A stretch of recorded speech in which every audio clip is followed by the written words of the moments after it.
Oui, c'est-à-dire que l'immigration portugaise se fait par des milliers et dans des conditions très très précaires. C'est-à-dire qu'ils n'ont pas de passeport, qu'il y a des passeurs qui s'organisent, mais il y a aussi des gens qui viennent par des groupes à pied en France, qui passent par les montagnes, partout, c'est par des milliers. Comme je vous ai dit, il y a environ 250 000 en 1963, 64 Portugais qui arrivent à une seule année, et puis ça se multiplie. C'est-à-dire que ça devient extraordinaire, parce que ça va atteindre très rapidement 700 000, 800 000 Portugais à Paris. Mais les premières vagues sont immenses. C'est jusqu'à 66, 67, c'est des vagues successives et plus nombreuses que les bateaux Peoples au Vietnam. Et il y a eu beaucoup de morts, des gens qui sont morts exténués par la marche à pied, par le fait d'être pas. En plus, les passeurs, ils dramatisaient la situation pour justifier leur rôle. Ils les amenaient sur les Pyrénées, parfois dans des chemins très difficiles à franchir. Ils s'épuisaient. Il y en a qui sont trouvés morts dans des petites maisons de montagne. Et ça a été, si tu veux, une catastrophe. Quelque chose de profondément dramatique pour nous, mais qui n'a pas été vécu ni par la presse en France, ni par la presse au Portugal. Évidemment, elle était sous le pouvoir fasciste, comme un phénomène important du point de vue politique.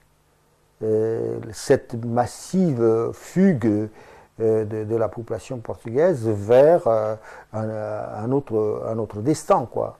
Et c'était précisément cette situation-là qui montrait qu'il y avait un phénomène politique. Étant donné pourquoi les Portugais se mettent massivement dans l'année 62, 63, 64 à partir, pourquoi pas une année avant, hein? Ça prouve que les élections de 58 plus le démarrage des guerres coloniales vont en effet provoquer indirectement cet exil massif, quoi. Tout espoir est perdu. Pour les gens, non seulement ils commencent à comprendre que la misère va s'installer, que ce régime est disposé d'aller jusqu'au bout de la situation, qu'au niveau de l'Europe, personne finalement dénonce ce gouvernement et personne fait pression sur eux pour qu'il y ait un changement. Et la preuve était donnée avec ces élections-là. Donc les gens, ils choisissent un autre destin, quoi. Un destin ailleurs, aussi bien pour eux que pour leurs fils, parce que leurs fils, ils vont partir à la guerre. Et la guerre, c'est quelque chose qui fait peur, évidemment.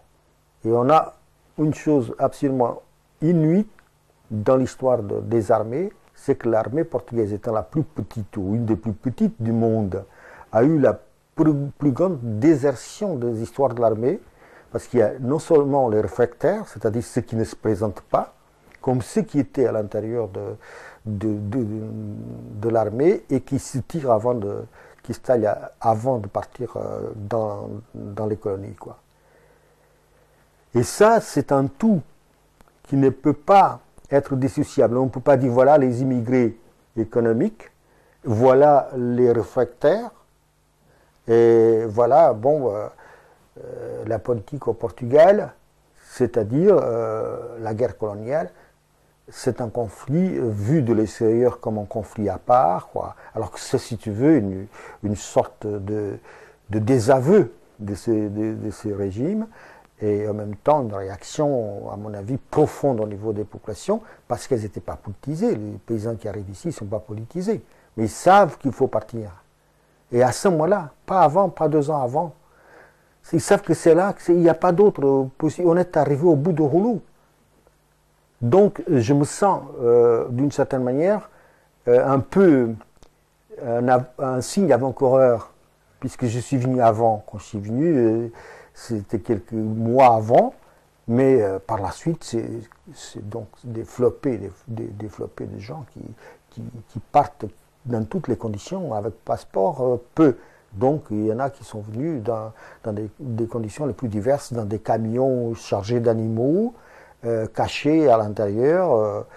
J'ai donc des témoignages comme ça que j'ai regroupés dans un petit bouquin fait par des immigrés, où ils racontent des situations épouvantables quoi, de leur voyage. Et ça, dans l'Europe de cette époque-là, ne posait problème à personne. Justement, quand tu arrives en France, tu prends contact avec la communauté, enfin tu essaies de retrouver des Portugais, des gens de chez toi, mais en même temps, tu avais des contacts peut-être aussi avec des Français. Non, j'avais aucun contact avec les Français, aucun. Et j'ai eu du mal à connaître les Français à l'époque. C'était très difficile. Je n'ai connu les Français qu'à l'intérieur de l'usine, quoi. Et à l'intérieur de l'usine, là, j'ai contacté et je peux dire que j'ai appris beaucoup de choses, quoi. Alors, donc, pour reprendre chronologiquement, au début, tu rencontres ces copains portugais qui eux-mêmes ont fui le Portugal pour ne pas s'engager dans les guerres coloniales. Tu vis avec eux un certain temps, et est-ce que là, tu te dis, il faut effectivement trouver du travail? C'est tout de suite, dès que je suis arrivé, ma préoccupation était de trouver du travail, quoi. Et j'ai trouvé du travail clandestin. C'était pas nouveau, hein. À l'époque, il y en avait déjà. Et je travaillais à Châtillon, dans un grand magasin qui était en train de s'installer, du Suma, il y est toujours, ce magasin. Et donc on travaillait clandestinement à préparer les vêtements, à mettre des étiquettes sur les vêtements comme ça. On nous donnait un grand nombre d'étiquettes, on mettait sur les pantalons, sur les vestes, sur tout quoi. Et puis il y en avait des gens qui ramenaient ça dans les rayons, et c'était pas encore ouvert, c'était en train de se monter.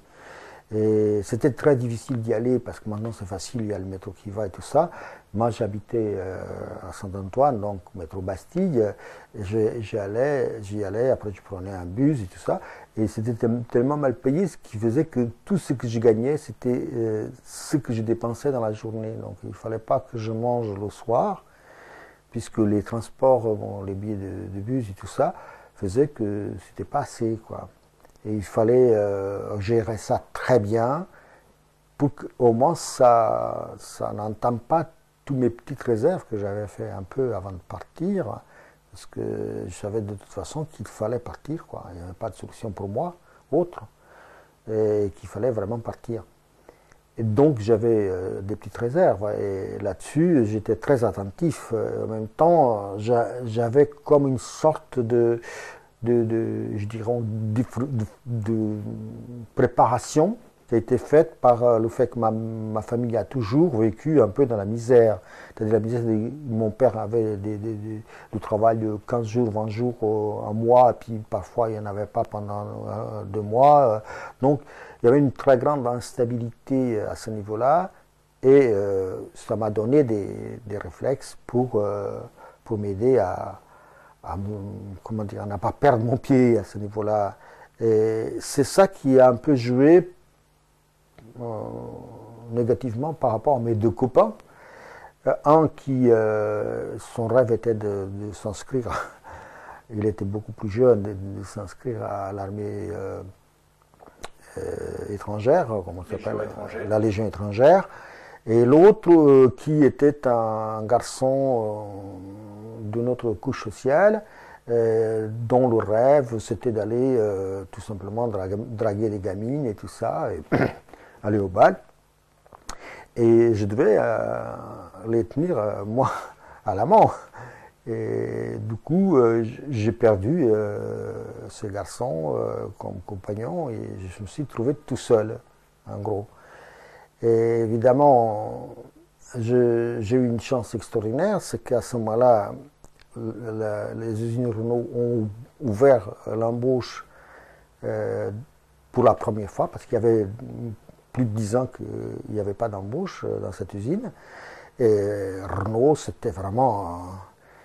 c'est comme si c'était la Banque de France, quoi. Pour moi, Renault, je me suis tout de suite présenté, et il y avait une file énorme de gens, j'étais engagé, et j'ai commencé à travailler chez Renault. D'abord, dans les premiers jours, on m'a fait travailler dans la fonderie, et c'était des puits énormes de chaleur, et les yeux n'ont pas tenu le coup, et je suis devenu aveugle assez rapidement, et donc avec une inflammation, quoi, qui est disparue après avec un traitement. Et on m'a changé après pour une autre machine, et puis ainsi de suite. Je suis allé dans une machine un peu plus complexe, où je faisais des segments, donc c'était un travail stable. Et là, je suis entré en contact avec les organisations politiques, c'est-à-dire la CGT, les syndicats qui étaient sur place, quoi, qui m'ont, d'une certaine manière, donné une initiation. Une question peut-être sur l'embauche chez Renault, avant qu'on arrive justement à ton travail et au militantisme, au syndicalisme. Parmi les gens qui venaient se présenter là dans l'usine quand ils ont ouvert l'embauche, est-ce qu'il y avait surtout des étrangers ou aussi des Français? Dans le gros, c'était plutôt des étrangers. Oui. Le gros des gens qui étaient là, je me souviens, il y avait un mineur espagnol des Astures qui venait de Bilbao, quoi. Comme je ne parlais pas le français, mais j'étais moins complexé, j'ai essayé de parler ou de dire des choses, quoi. Et cet homme, il avait à peu près mon âge, et peut-être 5 ou 6 ans de plus, quoi. Bon, à ce moment-là, quand on a 25 ans, on ne se sent pas tellement différent de ceux qui ont 30 ans, quoi. Il avait déjà travaillé 10 ans dans les mines, et il avait l'air d'avoir 50 ans. Ça m'avait étonné. Et cet homme n'a pas été pris, quoi. Et parce qu'il avait déjà la célèbre maladie des mineurs. Et il avait les poumons complètement noirs, quoi. Et dans mon souvenir, donc, il y avait des Portugais, des étrangers, surtout des gens de l'Afrique du Nord, et beaucoup moins d'autres Européens à l'époque, quoi. C'est-à-dire que l'immigration italienne était déjà plus ou moins intégrée, quoi. Et il y avait surtout des Espagnols, des Portugais, et puis quelques gens de l'Afrique du Nord, quoi. Pas encore très présents, quoi. Alors, est-ce que lorsqu'on t'a engagé dans une société nationale comme la Régie Renault, on t'a demandé tes papiers, d'où tu venais, etc. Oui, ça a été un problème difficile, parce que après, à l'entrée de la frontière, à ce moment-là, les gens ont commencé à fermer les yeux. Parce que d'abord, on avait besoin de main-d'œuvre. C'était le commencement des années 60. Donc l'expansion qu'on connaît à ce moment-là, il y a une expansion de l'économie française, donc une sorte de dynamique qui d'ailleurs, on présente aujourd'hui comme une époque extrêmement riche. Alors elle n'était pas riche pour ceux qui travaillaient, hein, parce qu'à ce niveau-là, il y en a qui ont gagné beaucoup, mais pas les gens qui travaillaient. Bon, Renault offrait quand même des salaires supérieurs à tout le reste, quoi. Puis bon, c'était un symbole. Tout le monde savait que cette usine-là donnait des conditions de travail supérieures, des salaires supérieurs, quoi. Donc les gens, même qui travaillaient dans d'autres usines, se précipitaient parfois pour essayer de se faire embaucher là. Et en tout cas, ce qui était intéressant par rapport au papier, c'est qu'ils n'ont pas été très regardants. Ils ont essayé même de résoudre les problèmes, c'est-à-dire ils m'ont donné une promesse d'embauche. Avec ça, j'ai été demandé mon permis de séjour. Et puis on m'a donné un permis de séjour provisoire. Et puis au bout d'une année ou 6 mois à peu près, on m'a donné une carte de séjour pour 3 ans. Donc après, ça a été comme ça tout le long, quoi. Donc pas trop de difficultés à ce niveau-là? Non, à ce niveau-là, il y avait... c'était pas officiel. Hein. C'était, on faisait comme si vraiment tout le monde était en règle, quoi. Mais on savait que non. On avait besoin de main d'œuvre. Il fallait quand même ne pas être trop regardant, quoi. Et donc j'étais embauché chez Renault assez facilement. Alors pour faire un travail qui est quand même dur. Oui, c'était très dur. Les fonderies particulièrement difficiles. Et ensuite, dans les autres secteurs, est-ce que ce sont aussi des travaux manuels durs? Oui, c'est-à-dire que c'est des travaux manuels très durs, qui étaient beaucoup moins durs que ce que j'avais souffert au Portugal quand j'étais aide-maçon avec mes parents. À la rigueur, je trouvais ce travail-là pour moi agréable. Il y avait des choses qui me plaisaient tout de suite au bout de 3 ou 4 jours, c'est qu'il y avait la cantine, donc j'avais le ventre plein, j'avais une sensation de gagner ma vie comme jamais je l'avais eu, c'est-à-dire je me tapais une bière, une grosse bière d'un litre au déjeuner, je m'envoyais autant que je pouvais, et puis je travaillais.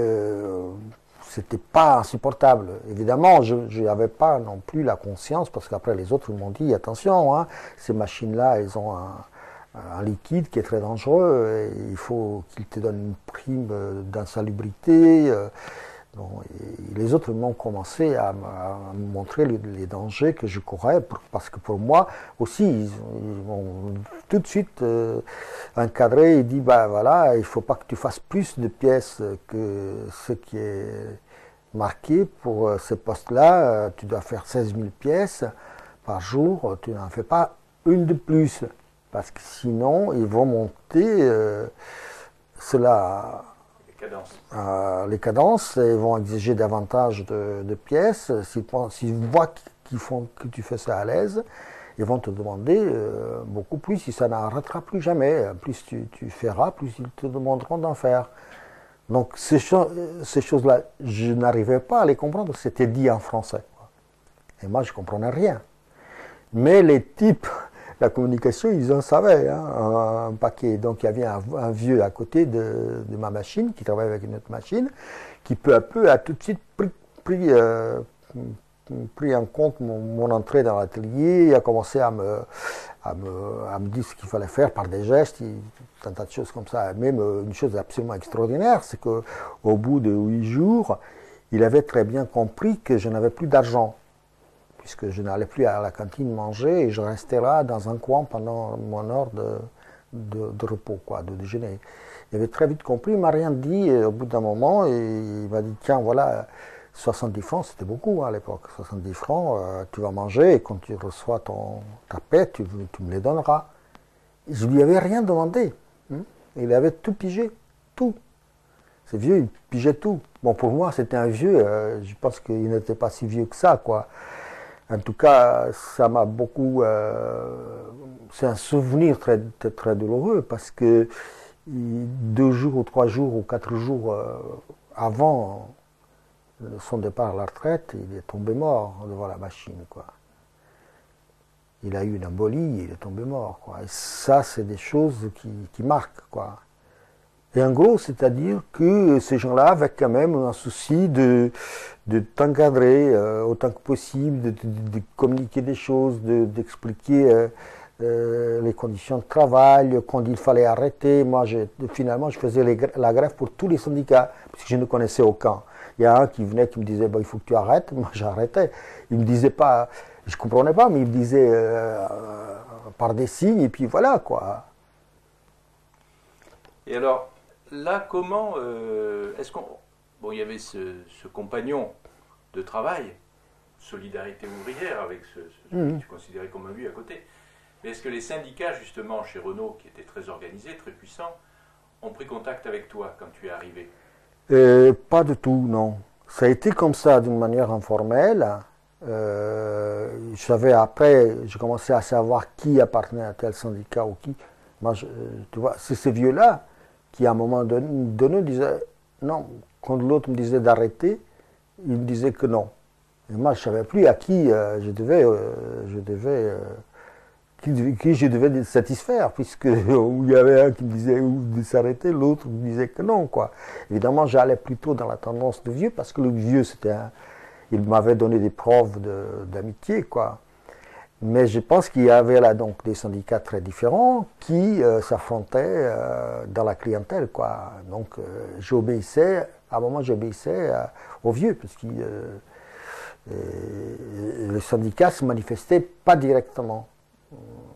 Mais bon, il y avait quand même une présence comme ça qui était là, qui se manifestait au moment d'arrêter. C'était des petites grèves, parfois de 10 minutes, un quart d'heure. Moi, je ne comprenais pas pour quelle était l'utilité de ça, quoi. Mais j'obéissais, je faisais la grève comme ça, quoi.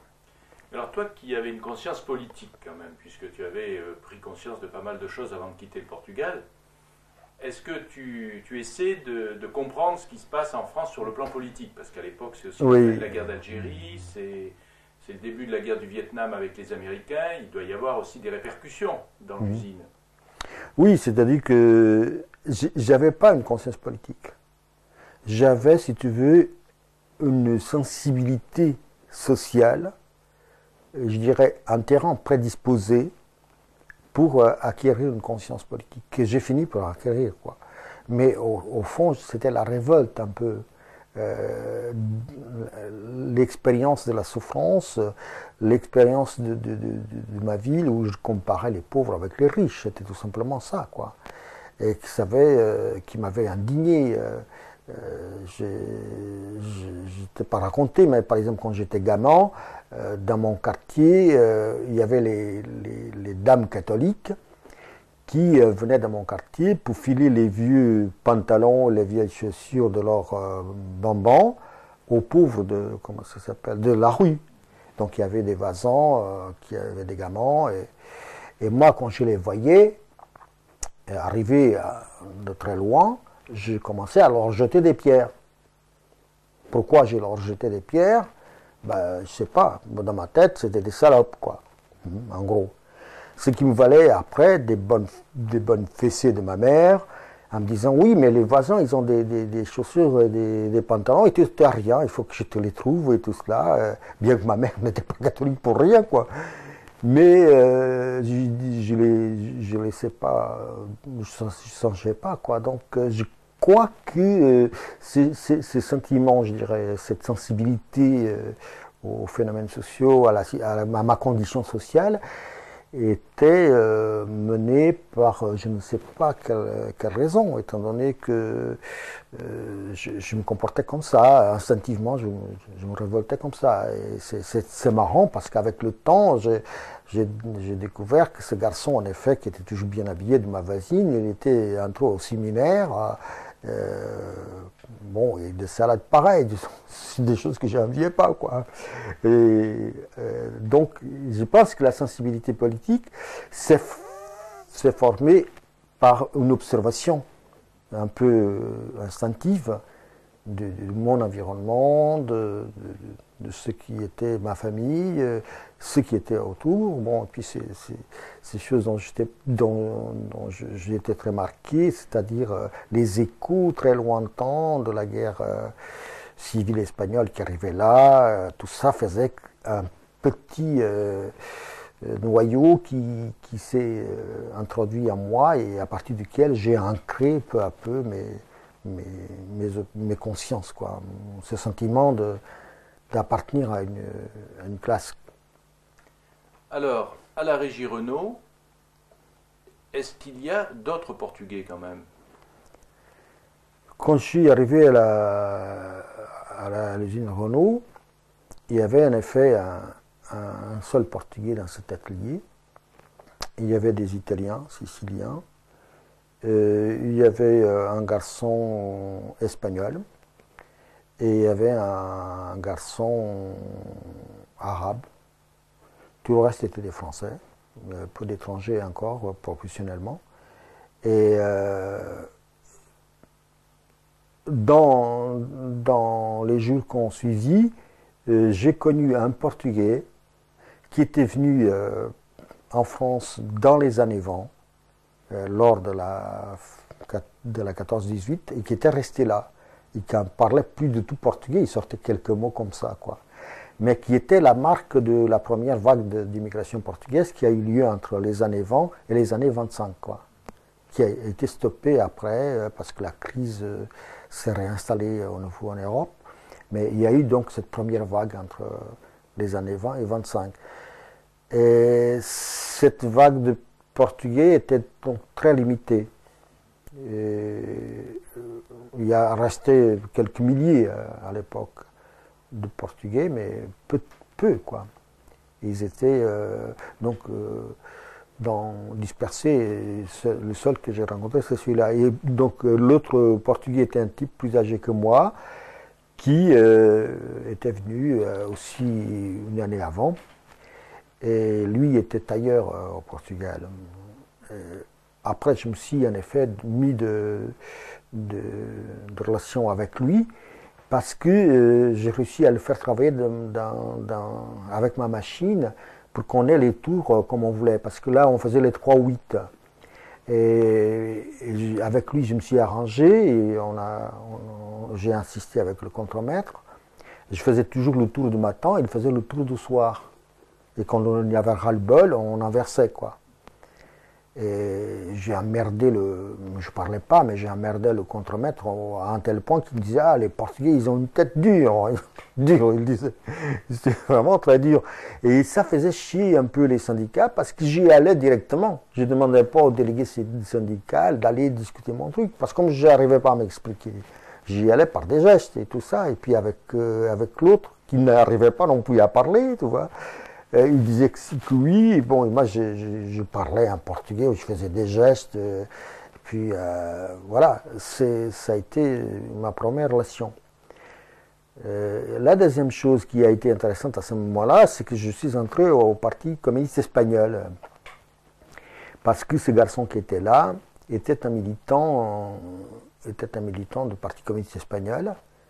Et il me vendait les journaux du Parti communiste espagnol et il m'a même vendu un livre à l'époque qui était le premier livre sur l'histoire de la Passionaria qui a été écrit par elle, quoi, et qui m'a vendu. Bon, j'étais devenu un membre du Parti communiste espagnol comme ça. Après, plus tard, lui, il est parti à l'Humanité, travailler dans l'imprimerie de l'Humanité, quoi. Et je l'ai perdu un peu de vue, on s'est encore vu de temps en temps, mais après, j'ai été le voir à son nouveau boulot, quoi. Alors, le Parti communiste espagnol, parce qu'il y a quand même de nombreux Espagnols aussi en France. Oui, à l'époque. Ils se réunissent, est-ce qu'ils ont une cellule en France ? Est-ce que tu participes à des travaux de cellules ? C'est-à-dire qu'à l'époque, le Parti communiste espagnol était très important en France. D'abord parce que les gens qui sont venus après la guerre civile, c'était des gens d'une, qualité extraordinaire. Ce pas des gens très cultivés au niveau politique, mais c'était des gens très déterminés et en même temps très intelligents. C'était une immigration qui avait vécu les horreurs de la guerre civile et qui avait participé. Et c'était des gens qui voulaient absolument continuer le combat en Espagne, quoi. Or, il y avait cette tendance du Parti communiste à ce moment-là, qui était déjà, je crois, Santiago Carrillo, qui était au comité central. Et cette organisation était assez présente à l'époque. Il y avait environ 600 000 Espagnols en France. Après, l'Espagne, curieusement, a été un des pays à réintégrer son immigration. Hein. Ils y tenaient, quoi. Et alors, évidemment, à l'endroit où j'étais, le fait d'être aussi portugais, bien que je me débrouillais pas mal en espagnol, et tout ça, c'est-à-dire que je suis resté au niveau des contacts des militants de base, quoi. Et que j'ai jamais été à des réunions très, très importantes à ce niveau-là. Je sais qu'il y avait des réunions qui se tenaient ici, parce qu'il y avait un centre de la météorologie ici, rue Jean-Pierre Dombeau. où j'ai assisté une fois à une seule réunion. Mais voilà, le reste était un peu des militants de base que je connaissais, des filles, des garçons qui sont devenus un peu des copains, quoi. À l'époque, il y avait beaucoup des jeunes bonnes espagnoles dans le 16e.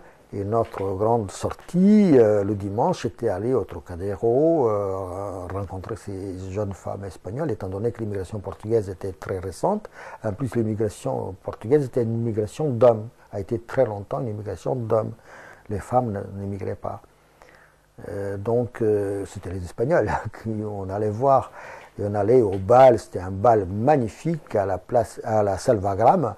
Il y avait des balles du dimanche qui étaient vraiment c'était une merveille, tu vois. Si tu pouvais imaginer l'ambiance, c'était quelque chose d'extraordinaire. Hein. Ça avait un air vraiment populaire au comble, quoi. Mais c'était des bals qui étaient organisés par la communauté espagnole, non pas par les militants espagnols. Non, c'était vraiment la communauté espagnole. Je ne crois pas que les militants organisaient ça, non. Mais par contre, il y avait déjà des associations espagnoles qui étaient là, qui étaient venues, qui s'étaient constituées parce que, évidemment, avec l'histoire de la guerre civile, ils étaient nombreux à venir. Et puis par la suite... Ils avaient participé aussi à la résistance française. Voilà. Et ils ont eu, comme ça, beaucoup plus de... Le fait qu'ils aient participé à cette... cette résistance assez massivement, et ils ont été des premiers même à Paris à descendre dans les rues, ce qui fait qu'après ils ont pu quand même s'organiser, avoir des associations et tout ça. Je faisais un peu le tour des associations à l'époque, mais je restais quand même malgré tout un Portugais, quoi, pour eux, quoi. Donc c'était pas normal qu'un type comme moi soit au Parti communiste espagnol, quoi. C'était... Bon, il ne m'agressait pas du tout, mais c'est-à-dire que ça faisait un peu comme un cheveu dans la soupe, quoi. En gros, quoi. Alors là, quand tu es au Parti communiste espagnol, donc tu parles espagnol avec les Espagnols, et alors avec les Français, est-ce que tu essaies d'apprendre le français ? Voilà, ce qui se passait, c'est que je n'avais pas tellement des bases pour apprendre le français. Et que dans le cadre du travail, on se disait des mots, parce qu'il y a un vacarme énorme de bruit, tellement fort qu'on parlait beaucoup par des signes, ce qui était extraordinaire parce qu'on devenait visuel, des signes pour tout, quoi, des gestes pour tout, quoi. Et c'était à l'heure de manger ou avant de commencer à travailler qu'on échangeait quelques mots. Et je pense que mon accent vient de là, il ne vient pas d'autre part, il vient du fait que mes premiers contacts avec la langue française ont été dans un cadre comme ça. Donc j'ai pris des défauts, j'ai pris des habitudes, des dictions et autres que finalement j'ai pas pu gommer par la suite. Quand j'ai commencé à fréquenter l'Alliance française à un moment pour apprendre le français un peu plus, d'une manière un peu plus efficace, parce que pour moi je pouvais pas vivre à l'époque sans poésie, quoi. Et dès le commencement, je me trimballais avec un livre de poésie français, une anthologie de poésie française, où j'y comprenais pas un mot. Pas un mot, je lisais quand même. Enfin, je ne sais pas comment je lisais les mots, parce que je connaissais pas ni les phrases, ni les mots, ni les syllabes, ni les... Comment, tu vois, je sais pas comment je me trimballais toujours avec ce bouquin-là, quoi. Est-ce que tu te souviens des poèmes, de certains poèmes ou de certains auteurs qu'il y avait dans ce livre ? Non, je ne m'en souviens pas. Je sais que c'était des poésies de toute époque, quoi. Et ce que je regrette, c'est que ce bouquin-là, après, je l'ai perdu. Il était plutôt, pour moi, une sorte de... Comment on appelle ça, les enfants, quand ils vont se coucher, de dune, non ? Voilà. Un truc pour pouvoir dormir, quoi. Moi, c'était la fonction de ce livre, c'était de pouvoir dormir, de pouvoir aller me coucher et dormir, parce que inconsciemment, derrière ces bouquins, il y avait le rêve qui allait donner naissance à ma trajectoire par la suite dans la vie, quoi. Parce que je ne sais pas qu'est-ce qui m'a fasciné pour, à un moment donné, passer comme ça, tout à coup, à vouloir apprendre toute la littérature française, toute l'histoire de France. Je dévorais ce que je pouvais dévorer, quoi. Il y avait comme une soif qui, à mon avis, est liée à cet accident que j'ai eu du premier mois, quand j'avais 7 ans, et j'étais à l'école et j'étais donc durement frappé. Et l'école a dû représenter pour moi un rêve très très puissant dans lequel je me voyais rattraper mon image par rapport à ma famille qui me voyait un peu comme un handicapé, comme quelqu'un qui n'avait pas toutes ses possibilités. Et je crois que je voulais me racheter par ça. Et donc ça a duré et c'est ça qui m'a porté vers le désir de faire des efforts, d'apprendre beaucoup de choses, quoi. C'était vraiment une soif inimaginable, hein. Je pouvais dépenser de l'argent que dans les livres, même si je ne les lisais pas. Je ne pouvais, quand j'avais un peu d'argent, c'était pour acheter des bouquins. Alors ce premier livre, tu l'avais acheté? Oui, ce premier livre, je l'ai acheté. C'est un livre assez gros et cartonné. Et puis bon, il y avait plein de poèmes dedans, quoi. Je ne comprenais pas de tout la signification. Mais en même temps, il me rassurait. Parce que ce qui était intéressant dans la poésie, c'est que la poésie, c'est le commencement de la philosophie. C'est-à-dire, je suis certain qu'avant que les hommes aient commencé à philosopher, ils ont commencé à faire de la poésie. Et là, la poésie, c'est toujours des trucs très courts, où il y a toujours une idée. Maintenant, évidemment, on est tombé dans une sorte de poésie presque abstraite, quoi, où on joue beaucoup avec le rythme des mots, avec la sonorité des mots, plutôt qu'avec le sens. À l'époque, non. Et il y avait les grands poètes. Éluard, par exemple, c'était pour moi un dieu, quoi.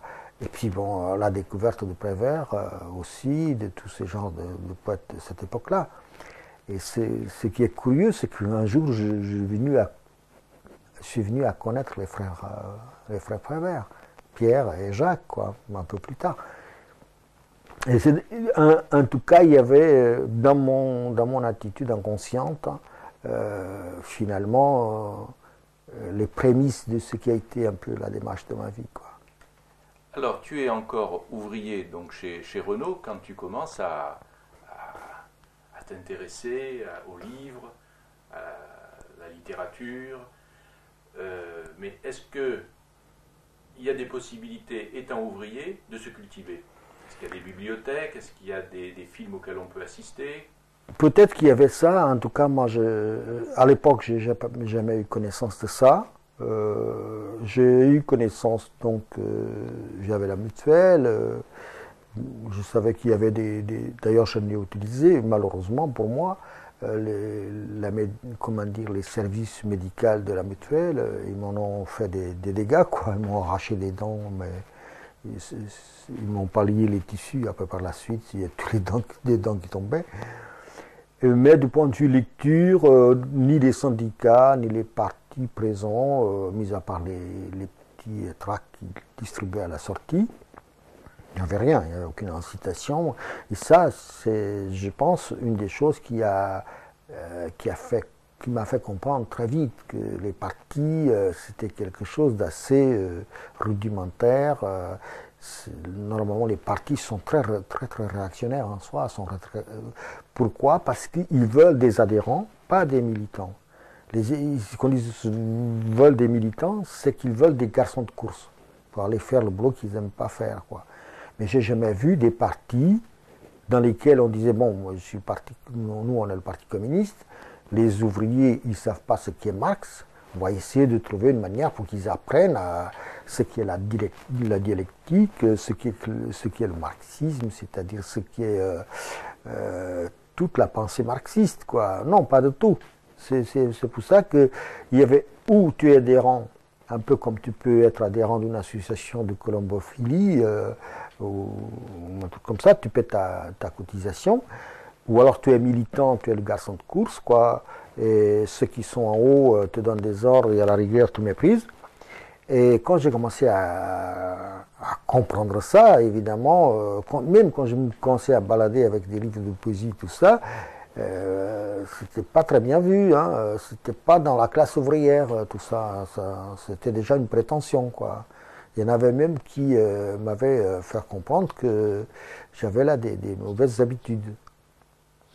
Et ça, peu à peu, a fait de moi quelqu'un qui ne se trouvait pas bien dans ces structures-là, et en même temps, je ne pouvais pas m'en défaire.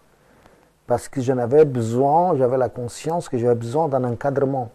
Que tout seul, je ne pouvais pas faire quelque chose. Il fallait que je trouve des lieux d'encadrement, quoi. Donc j'étais persuadé qu'il fallait rester avec ces gens, que c'est avec eux que j'allais apprendre des choses. En effet, ils m'ont appris pas mal de choses. Mais des choses comme ça, qu'est-ce que c'est que s'arrêter, quand il faut s'arrêter 10 minutes, faire la grève, obéir à certaines règles à l'intérieur de l'atelier qui étaient en rapport avec les institutions en présence, quoi. Et puis voilà, de temps en temps, il me parlait de tel ou tel. Là, il y a eu dans les années 63, il y a eu tout de suite le débat énorme qui a secoué l'usine, qui était le référendum posé par De Gaulle, par le général, quoi. Et ce que j'ai remarqué, c'est que j'étais très étonné que les institutions dites révolutionnaires, y compris le Parti communiste, étaient pour, quoi. Il était pour cette chose-là. De Gaulle, pour moi, c'était un militaire. Je venais d'un pays où tous les militaires étaient depuis longtemps mêlés et mouillés dans la pire des histoires, qui était le fascisme, quoi. Le fascisme, finalement, on l'attribue toujours à Salazar, mais c'est pas seulement Salazar. C'est-à-dire que les militaires au Portugal ont toujours eu le pouvoir. Et après, ils avaient un civil là, comme ça, mais c'était eux qui faisaient. C'est vrai que Salazar a renversé cette situation-là en mettant la police politique debout à son ordre, ce qui faisait qu'après, il fliquait les généraux, et les généraux eux-mêmes commençaient à avoir peur, quoi. Mais les militaires, pour moi, c'était vraiment le pire des ennemis. D'ailleurs, tout uniforme, pour moi, était comment dire, synonyme de répression. Parce que quand j'étais gosse, les gendarmes, les gens, tous ces gens-là m'ont battu, giflé. Donc je me méfiais de ces gens comme de la peste.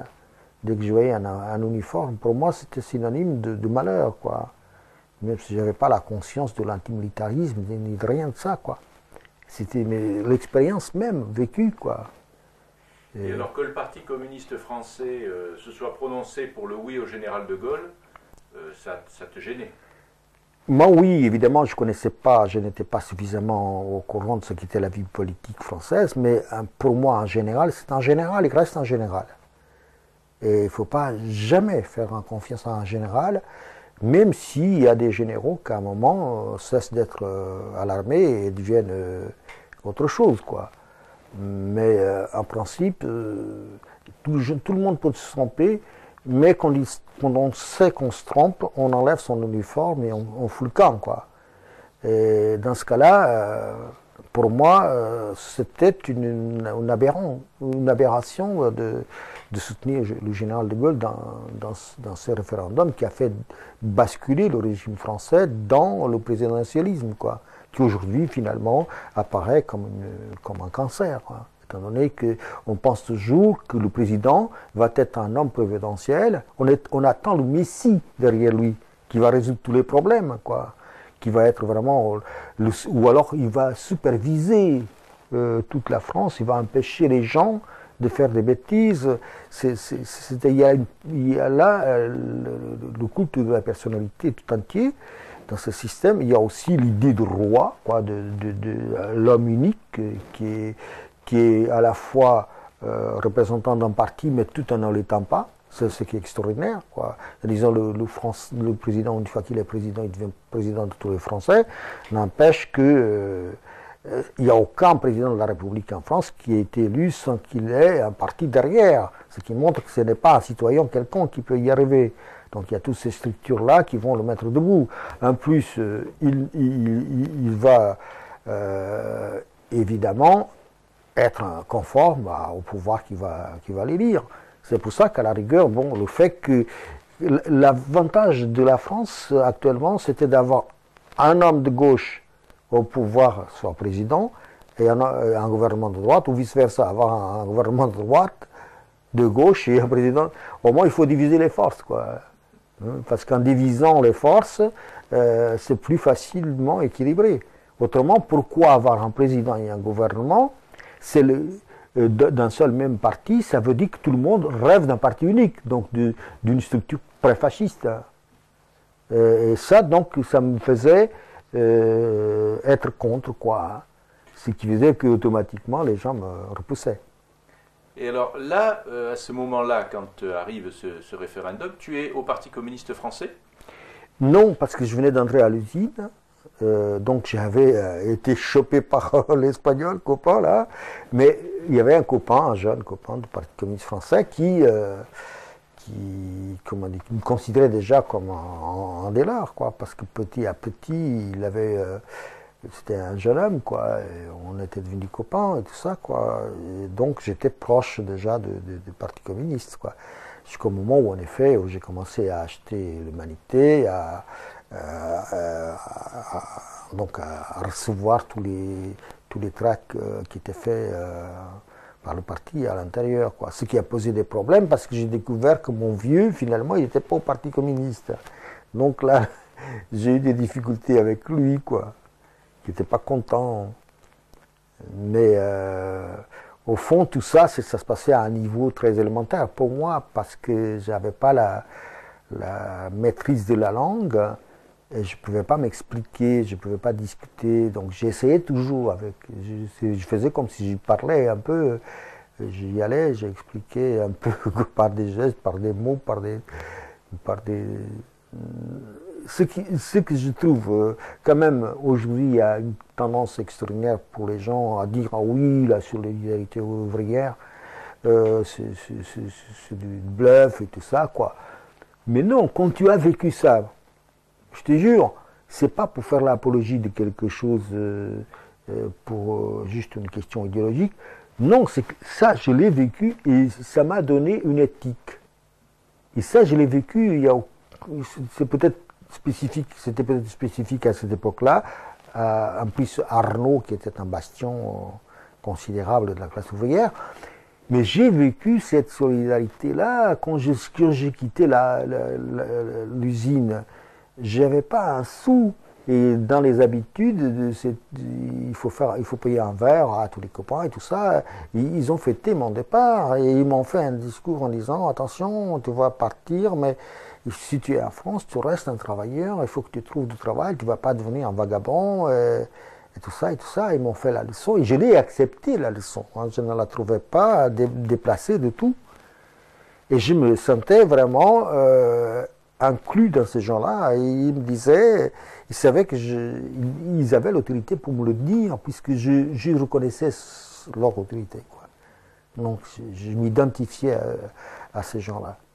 Et en effet, je tiens à dire que ça a fait partie encore d'un petit patrimoine que j'avais déjà expliqué tout à l'heure, qui me donnait la structure pour tenir, et ils m'ont donné là un petit morceau de quelque chose qui m'orientait, qui disait il faut faire dans une grosse ville en plus comme Paris, il faut faire attention pour ne pas glisser dans des situations qui sont dangereuses, quoi. Il faut savoir avec qui on parle, qui on écoute, où on va, quoi. Et ça peut paraître stupide ou trop léger, et en tout cas, ça a été pour moi fondamental. Ça a tracé une ligne, quoi. Tu y restes combien d'années à la Régie Renault? Au fond, je ne suis pas resté très longtemps, je suis resté 2 ans. Et ces 2 ans-là, c'était pour moi peut-être une difficulté, et j'aurais peut-être resté une dizaine d'années. Il y a 2 choses qui ont contribué à mon départ. La première, c'est que je ne trouvais pas un logement tout près de l'usine, et que le dernier logement que j'avais, c'était Porte de Lida, et pour arriver là-bas, je commençais assez tôt le matin, donc je faisais le tour du matin, et il fallait arriver à 5h30 du matin à peu près. Bon, souvent c'était difficile, quoi. Il n'y avait pas le métro ouvrait à 5h30 du matin. Bon, c'était très compliqué, ce qui faisait que j'arrivais souvent en retard. Et donc j'avais tout le temps le contremaître sous le dos, quoi, sur le dos. Parce que je pointais et pour 15 minutes en retard, on m'enlevait 1 heure. Bon. Ça, c'était un des problèmes qui a commencé à jouer sur mon comportement. Enfin, j'ai essayé de trouver Après, j'ai trouvé une chambre à Pernati dans un hôtel de travailleurs. Et ça allait un peu mieux. Et ce qui a contribué, deuxième élément, c'est qu'il y avait une grosse fraternité là-dedans, mais il y avait la bouteille de rouge qui se tremballait. Donc on les cachait dans la boîte à déchets, et puis bon, on se la passait dans la journée, on picolait, et on travaillait, et on picolait, et chacun avait sa bouteille, il se la passait aux copains, et hop. Et peu à peu, j'ai pris l'habitude de boire, quoi. Et je commençais à me rendre compte, quand je sortais du travail, j'étais déjà bourré un peu, quoi. Et je commençais à négliger mes douches, mes vêtements, tout ça, ça puait le cambouis. Tu vois, je commençais à aller travailler avec mes vêtements, alors qu'il fallait utiliser mes chaussures. Après tout ça, ça partait. Et j'ai quitté l'usine, bon, de manière un peu aberrante, mais quelques jours avant, j'étais venu de la cantine, avec dans ma petite veste, j'avais enroulé ma bouteille de 5 étoiles, quoi, velours de l'estomac, comme on disait, c'est la marque. Et quand je suis entré dans l'atelier, il y avait donc une clôture de fer petite qui séparait les ateliers les uns des autres. J'ai trébuché et je me suis cassé la gueule par terre avec la bouteille qui s'est cassée de rouge, quoi. Et ça fait une flaque là de rouge dans laquelle j'ai commencé à me regarder un peu, vraiment. Je voyais ma gueule dedans, c'était vraiment un miroir, quoi. Et je me suis dit, mais merde, où est-ce que tu vas finir Est-ce qu'il y avait beaucoup d'alcoolisme, justement? Parce que c'est un peu un sujet tabou dans la classe ouvrière, de parler d'alcoolisme. Mais oui, c'est-à-dire que l'alcoolisme dans l'usine, ça avait 2 fonctions. Une fonction, bon, on buvait, c'est connu que les populaires ont toujours aimé boire le rouge, quoi. Et puis d'autre part, il y a un moment, je pense, où les gens ont conscience que s'ils restent 1 année, 2 ans, 3 ans, 4 ans, et s'ils commencent à avoir leur vie dans cette usine-là, ils savent que leur destin est joué. Et qu'il n'y aura plus d'autres surprises, c'est ça et attendre la mort. Inconsciemment, il y a comme un renoncement à la vie qui se fait. Il faut que l'individu, peu à peu, renonce à une autre possibilité de vie. Donc on va faire deuil de sa vie. On sait que ça va être à la répétition les jours, les années, et que tout est joué. Il ne manque qu'à attendre la retraite et peut-être la mort avant la retraite. Et inconsciemment, je crois que ça va jouer et que les gens vont se droguer avec le rouge, précisément, pour taire un peu cette conscience implicite qui se fait. Les gens savent très bien ce qui est en train de se passer, mais en même temps, ils disent, oui, mais quitter ici, aller à la recherche d'un autre travail, ça va être la même chose ou encore pire, je vais être encore plus mal payé, ou je vais être, finalement, je ne peux pas sortir, finalement, si tu veux, c'est un piège social. C'est pour ça que moi, venant d'un pays chaud, à un moment donné, je me suis dit, est-ce qu'il vaut mieux être misérable dans un pays chaud où il voit le soleil toute la journée que manger à sa faim et entrer la nuit à l'usine, parce que le matin qu'on y arrivait, c'était la nuit, et on sortait la nuit. Il n'y avait pas encore le changement d'heure comme maintenant. Je dis, mais qu'est-ce que c'est que ça, finalement? Est-ce que c'est un progrès pour moi? Est-ce que je ne suis pas en train de vendre ma vie au diable, quoi, contre un mirage d'une autre vie, avec d'autres situations, de ne plus avoir faim, d'avoir un logement et tout ça. Finalement, je me disais, finalement, civiliser un pays, c'est quoi? C'est prendre les Noirs d'Afrique et les foutre chez Renault du matin au soir, les foutre dans les usines. Et ça, c'est terrible parce que ma conscience politique s'est faite plutôt à travers ces pensées-là qu'à travers les gros livres, quoi. C'est que tu es obligé de méditer à ton avenir. Une fois que tu es là, tu dis, bon, d'accord, mais maintenant, pour combien de temps? Qu'est-ce que ça va? Est-ce que je vais grimper là-dedans, dans les échelons? Mais qu'est-ce que c'est que ces échelons? Tu t'aperçois tout de suite tu deviens un peu le chef de 5 ou 6 machins, là, c'est tout. Il y avait pas de, c'est un leurre de dire qu'il y a un type qui est arrivé chez Renault comme manœuvre, et puis tu vois, tous ces genres de rêves là-dedans, c'était vraiment impossible, quoi. Alors il y en a qui faisaient des cours de soir à l'intérieur pour devenir un peu petit chef et tout bazar machin, quoi.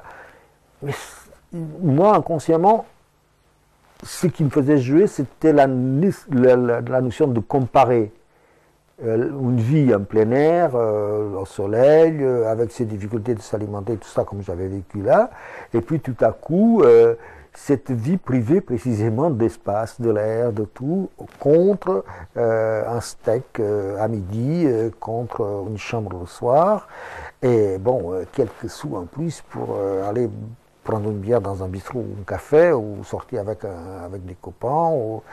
C'était limité. C'est-à-dire, finalement, je savais que ça ne suffit pas pour remplir une vie, ce qu'on me proposait là. Et c'est pas, encore une fois, la conscience politique qui était dedans. Elle vient forcément. Tu ne peux pas faire autrement. C'est-à-dire que n'importe quel individu qui pense un minimum à sa vie, qui a 25 ans, 20 ans, là-dedans, dans une situation comme ça, il est obligé de se poser les questions.